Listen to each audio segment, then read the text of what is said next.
حکومت کی فکر مندی ظاہر کرتے ہیں یا حکومت کی فکر مندی کو بڑھا رہے ہیں۔ مثال کے طور پر 170 اراکین قومی اسمبلی ہیں جو حکومت کے ساتھ ہے، جو حکومت کے اراکین قومی اسمبلی اتحادیوں کو ملا کر۔ دوسری طرف جو اپوزیشن ہے اس کے 164 اراکین اسمبلی ہے۔ یوں جو محض جو تعداد ہے وہ محض 7 اگر اراکین اسمبلی ادھر ہو جاتے ہیں، یعنی کہ اپوزیشن طرف ہو جاتے ہیں، تو حکومت کی مشکلات میں اضافہ خارج از امکان نہیں ہے۔ دوسرے طور پر یہی وجہ ہے کہ پاکستان تحریک انصاف کی جو فکر مندی ہے وہ چھپائے نہیں چھپتی، اور وہ بار بار سپریم کورٹ کا دروازہ کھٹکھٹا رہی ہے۔ اسی طرح وہ جو الیکشن کمیشن ہے اس کے در پر حاضری دے رہی ہے، اور بار بار یہ کہہ رہی ہے کہ وہ جو پیسے کا لین دین ہے وہ اس کو روکے، اور یہ اس بات کو یقینی بنایا جائے کہ مال و دولت کا اثر نہ ہو اور سینٹ انتخابات شفاف ہوں۔ عظیم جو تاریخ ہے وہ ہمیں بتاتی ہے کہ ایسا ہونا مشکل نہیں بلکہ ناممکن ہے۔ پاکستان کی جو سیاست ہے، پاکستان کی جو سیاسی جماعتیں ہیں، ان میں پیسے کا جو عمل دخل ہے وہ کلیدی اہمیت کا حامل ہے۔ چنانچہ جب بھی سینٹ کا الیکشن ہوا ہے تو یہ بات نوٹ کی گئی ہے، اس بات کے شواہد ملے ہیں کہ جو لین دین ہے اس نے فیصلہ کن کردار ادا کیا ہے۔ چنانچہ اس بار بھی ایسا ہونا کسی طور پر خارج از امکان نہیں ہے۔ دوسرا جو معاملہ ہے وہ سابق صدر آصف علی زرداری کی شخصیت کے حوالے سے ہے، اور وہ متحرک ہیں، اور وہ یہ پوری طرح منصوبہ بندی کے ساتھ آگے بڑھ رہے ہیں، اور ان کی یہ خواہش ہے، ان کی یہ کوشش ہے کہ حکومت کو ایسا چیلنج دیا جائے، ایسا سینٹ الیکشن میں ایسا سرپرائز دیا جائے جس سے حکومت کی جو ساکھ ہے وہ متاثر ہو، اور جو اپوزیشن ہے اس کی جو قوت ہے، جو اس کا تاثر ہے وہ مضبوط ہو۔ یوں یہ اس پس منظر میں یہ کہنا بھی ہرگز خارج از امکان نہیں ہے کہ جو سید یوسف رضا گیلانی ہے وہ حفیظ شیخ کو شکست دے کر سینٹ میں آ جائے، اور پھر ان کو جو چیئرمین سینٹ بننے کا امکان ہے وہ زیادہ روشن ہو جائے۔ اگرچہ حکومت اس حوالے سے پوری طرح کوشاں ہے،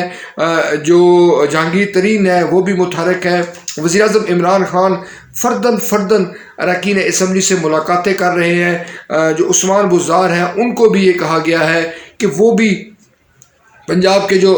صوبائی اسمبلی کے اراکین ہیں ان سے بات چیت کریں، ان کے تحفظات کو دور کریں، ان کی جو جائز مطالبات ہیں وہ پورے کریں، اور کوشش کریں کہ کوئی بھی رکن اسمبلی جو ہے وہ دوسری طرف نہ چلا جائے۔ ناظرین، جو بنیادی طور پر جو یہ سبب بنا ہے جو پاکستان تحریک انصاف یا حکومت کی تشویش جو بڑھا گیا ہے وہ سپریم کورٹ کا فیصلہ، یوں کہہ سکتے ہیں آپ۔ سپریم کورٹ نے کسی طور پر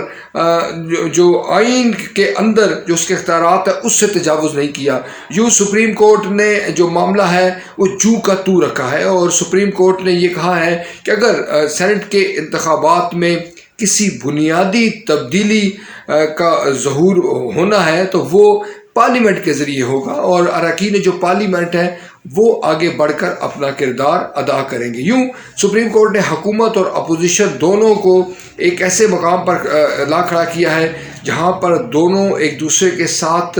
تعاون کریں گے، ایک دوسرے کا دست و بازو بنیں گے، ایک دوسرے کے ساتھ گیو اینڈ ٹیک کریں گے تو یہ معاملہ حل ہو سکتا ہے۔ ناظرین، پی ڈی ایم کی جو سیاست ہے وہ اس مارچ کے مہینے میں ایک انتہائی چیلنج سے دوچار ہے، اور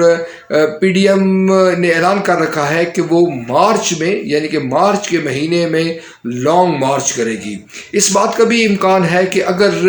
اپوزیشن کو سینٹ انتخابات میں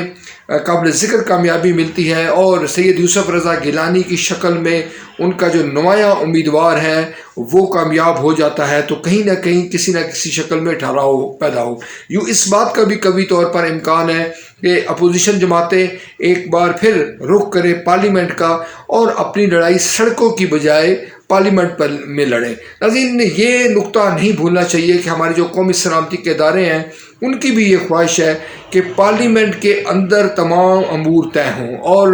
جو سیاستدان ہیں وہ سڑکوں پر سیاست نہ کریں، وہ جو سیاسی جماعتیں ہیں وہ ایسے القابات، ایسے بیانات نہ دیں جو کہ ہمارے جو دفاعی اداروں کی جو ساکھ ہے اس پر سوالات اٹھائے اور جو ہمارا دشمن ہے اس کو موقع ملے۔ یوں یہ کہہ سکتے ہیں کہ سید یوسف رضا گیلانی کی کامیابی اور سینٹ الیکشن میں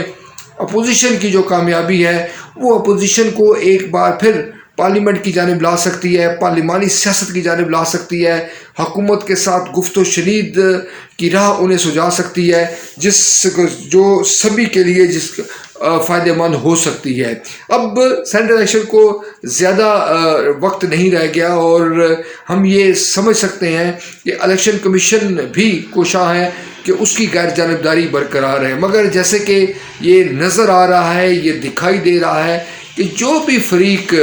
شکست جس کو ہوگی، واضح شکست ہوگی، وہ دوسرے فریق پر نہ صرف الزامات عائد کرے گا بلکہ قوی طور پر امکان ہے کہ قومی اداروں کو بھی اس لڑائی میں فریق بنانے کی کوشش کرے، ان کو بھی ہدف بنائے اور اپنی شکست کا ذمہ دار دوسروں کو قرار دے۔